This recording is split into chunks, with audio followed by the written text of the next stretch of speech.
Why are successful musicians still going broke? The best thing ever happened, I was in the recovery world. I'd be dead without that. Yeah. And if I'm consistently being made out to be a target because of my financial situation. Why do so many famous artists, athletes, and actors who earn millions still end up broke?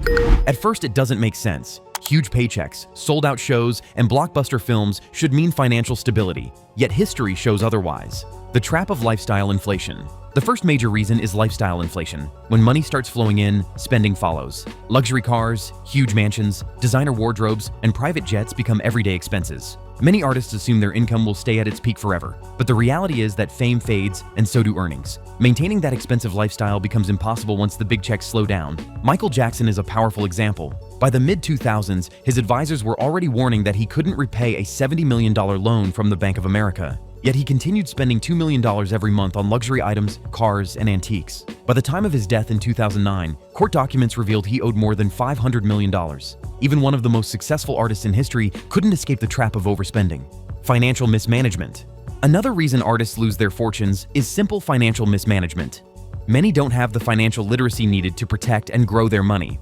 They rely on advisors, managers, or even family members who don't always have their best interests at heart. Without a clear savings or investment plan, millions can vanish in just a few years. Sharon Stone shared her own story of how this played out. After her 2002 stroke, she stepped away from Hollywood for a long recovery.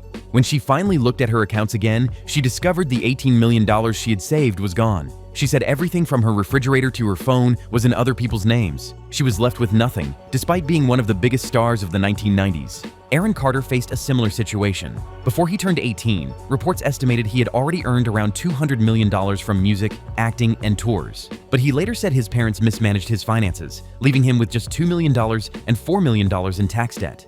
By 2013, he had to declare bankruptcy. At the time of his death in 2022, at only 34 years old, his net worth had fallen to around $400,000. The illusion of wealth in entertainment. One of the most damaging realities is the illusion of wealth. Record labels, movie studios, and promoters often create a false picture of financial success. Cars, jewelry, and studio time are provided, but they're not free. The costs are taken out of future royalties, meaning artists earn far less than fans assume. Toni Braxton is a striking example. After signing her first recording contract, she explained that she only took home $1,972 once label expenses were paid. Despite her success, she had to declare bankruptcy in 1998. Years later, health problems forced her to cancel shows, and by 2010, after the foreclosure of her $2.6 million Georgia home, she filed for bankruptcy again. Crushing costs of touring and production. It's easy to think of concerts and music videos as money-making machines, but the reality is, they're incredibly expensive. Touring requires covering travel, crew salaries, equipment, and promotion. Production costs for albums and videos can reach into the millions. Artists often end up with far less than fans expect once all expenses are deducted. Legal battles and health issues. Mike Tyson's story shows how even athletes face similar problems. He earned more than $400 million in his career, but by 2003, he filed for bankruptcy. Court documents revealed he was spending $400,000 a month just to maintain his lifestyle, and between 1995 and 1997, he spent $9 million in legal fees. By the time of his filing, he owed $27 million in debt. Tyson later admitted he didn't think he would make it through his 30s because of the pressure of his financial troubles. Sharon Stone's stroke wiped out her savings, but she wasn't the only one. Gossip Girl star Kelly Rutherford spent nearly $2 million fighting a custody battle with her ex-husband, German entrepreneur Daniel Giersch. By 2013, the expenses forced her into bankruptcy.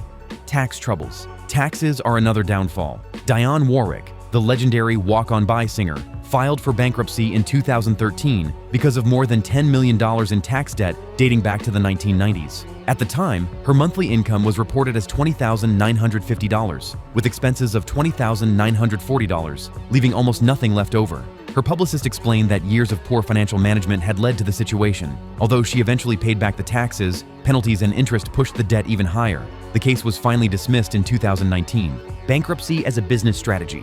It's important to note that bankruptcy doesn't always mean someone is penniless. Sometimes it's used strategically as legal protection. It can restructure debt or liquidate certain assets, giving artists a chance to recover financially. 50 Cent used bankruptcy this way. After the success of Get Rich or Die Tryin', he made millions and even bought Mike Tyson's former mansion. But poor investments and lawsuits caught up with him, and in 2015, he filed for bankruptcy. Later, he explained that it was a business move to protect himself from losing everything. Directors and musicians facing the same trap. It's not just singers and athletes. Oscar-winning director Francis Ford Coppola filed for bankruptcy 3 times between 1983 and 1992. His troubles started when his 1981 film One from the Heart flopped, leaving him with $98 million in liabilities and only $53 million in assets. Even in 2024, Coppola continued taking big risks, self-funding his epic megalopolis with $120 million of his own money. Whether that gamble will pay off is still uncertain. David Crosby, a founding member of Crosby, Stills, Nash & Young, also went through bankruptcy in 1985. Later in life, he admitted that the COVID pandemic destroyed his income because he could no longer perform live. Cyndi Lauper went bankrupt in 1981 before her solo career took off. At the time, her band Blue Angel's debut album had failed, and she worked restaurant and retail jobs just to get by. But her perseverance paid off when she released She's So Unusual in 1983, giving her the hits Girls Just Want to Have Fun and Time After Time. What we can learn. The pattern is clear. Poor financial management, lifestyle inflation, high costs, bad contracts, and unexpected personal challenges can bring even the richest stars to the edge of ruin. But bankruptcy doesn't always mean the end. For some, it was just a turning point before a comeback. These stories show that fame is no guarantee of financial success. What do you think is the biggest reason so many artists go broke? Let us know in the comments.